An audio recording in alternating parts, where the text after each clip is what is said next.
اور اس کلپ کو بھی اینڈ تک ضرور دیکھیے گا تاکہ ناظرین کھوکھروں کے بارے میں جو خاص اور عمدہ معلومات ہم آپ کی خدمت میں پیش کرنے جا رہے ہیں وہ آپ جان پائیں، سمجھ پائیں، اپنے علم میں اضافہ کر۔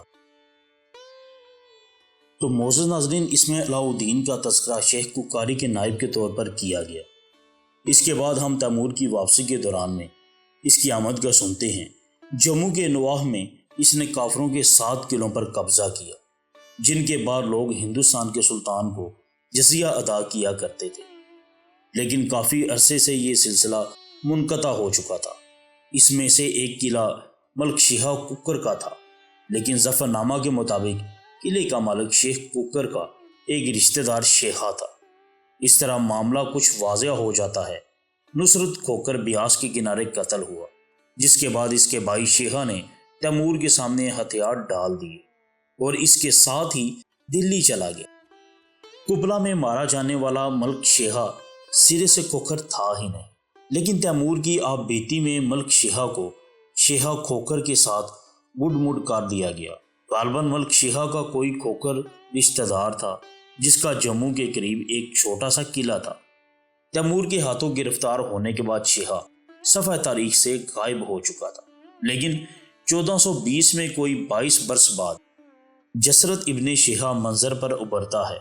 اس برس کشمیر کے بادشاہ نے سندھ پر چڑھائی کی تو جسرت نے حملہ کر کے اس کو شکست دی، قید کیا اور سارا مال و اسباب اپنے قبضے میں کیا۔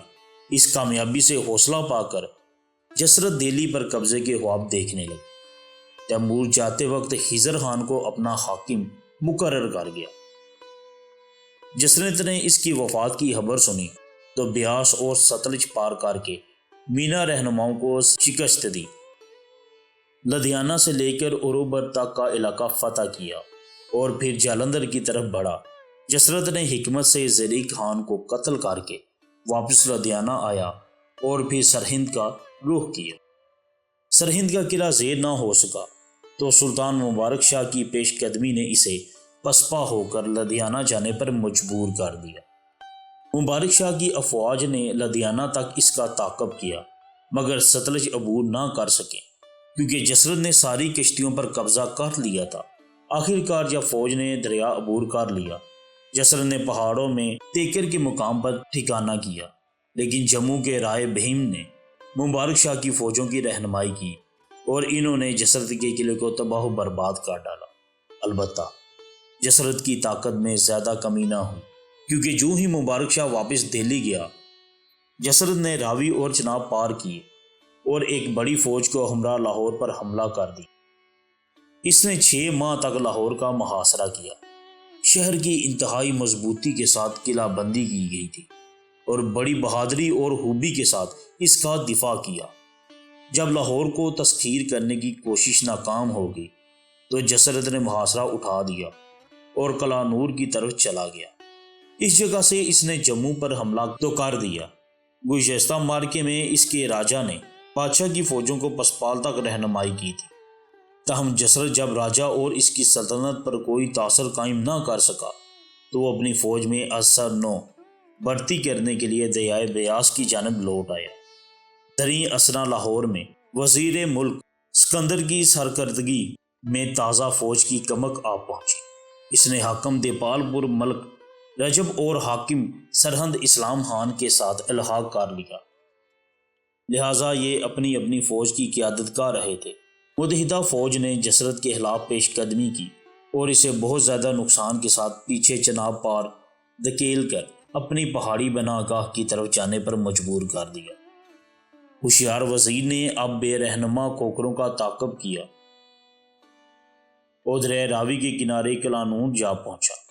وہاں جموں کے راجہ سے مل کر اس نے بے شمار کھوکروں کو ڈھونڈ نکالا جو مختلف مقامات پر چھپ گئے، اب سب کو تہ تیح کر دیا۔ ان کارروائیوں کے بعد وزیر واپس لاہور آ گیا۔ بادشاہ وزیر ملک سکندر کی بہادری اور دلیری سے بہت خوش ہوا۔ اس نے اسے لاہور کا صوبیدار مقرر کیا اور محمود حسن کو واپس دہلی بلا لیا۔ شاہی فوجوں کو روانہ ہوئے ابھی زیادہ عرصہ نہیں ہوا تھا کہ جسرت کھوکر دوبارہ میدان میں نمودار ہوا۔ اس نے 12,000 کھوکھروں کی فوج جمع کی۔ جمع کرنے کے بعد جموں کے راجہ رائے بھیم کو شکست دے کر لاغ کر دیا اور لاہور اور دیپال پور کے صوبوں کو تہ بالا کر دیا۔ حاکم لاہور ملک سکندر لاہور سے اس کے مقابلے کے لیے روانہ ہوا، لیکن اس کی آمد پر جسرت آبے لوٹ کر لوٹ مار کے سامان کے ساتھ دوبارہ پہاڑوں میں پناہ گزیر ہو گئے۔ دریں اثنا حاکم ملتان ملک عبد الرحیم الملک کے انتقال کے باعث ملک محمود حسن کو ایک فوج کے ہمراہ ملتان روانہ کیا گیا۔ غالباً اسی دور میں حاکم کابل شاہ رخ مرزا کی ملازمت میں ایک مغل سردار امیر شیخ علی نے جسرت کے اکسانے پر جسرت کھوکر کے بکر اور ٹھٹھا پر حملہ کر دی۔ ستمبر 1427 میں جسرت کھوکر نے کلانور کا محاصرہ کر لیا اور ملک سکندر کو شکست دے کر لاہور کی طرف پسپا ہونے پر مجبور کر دیا۔ بادشاہ نے حاکم سمانہ رزق خان اور حاکم سرہند اسلام خان کو سرکردگی میں کمک روانہ کی، لیکن بیشتر اس کے کہ وہ لاہور کی فوج کے ساتھ شامل ہوتے۔ ملک سکندر نے جسرت کو شکست دی، شکست سے دوچار کر کے اسے لوٹ مار کے سامان سے محروم کر دیا جو اس نے غارت گیری کے باعث علاقے سے جمع کیا۔ 1429 میں حاکم کابل امیر شیخ علی نے شاہ رخ مرزا کے توسط سے پنجاب پر حملہ کر دیا۔ کھوکھروں نے اس کے ساتھ مل کر زیادہ غارت گری شروع کر دی۔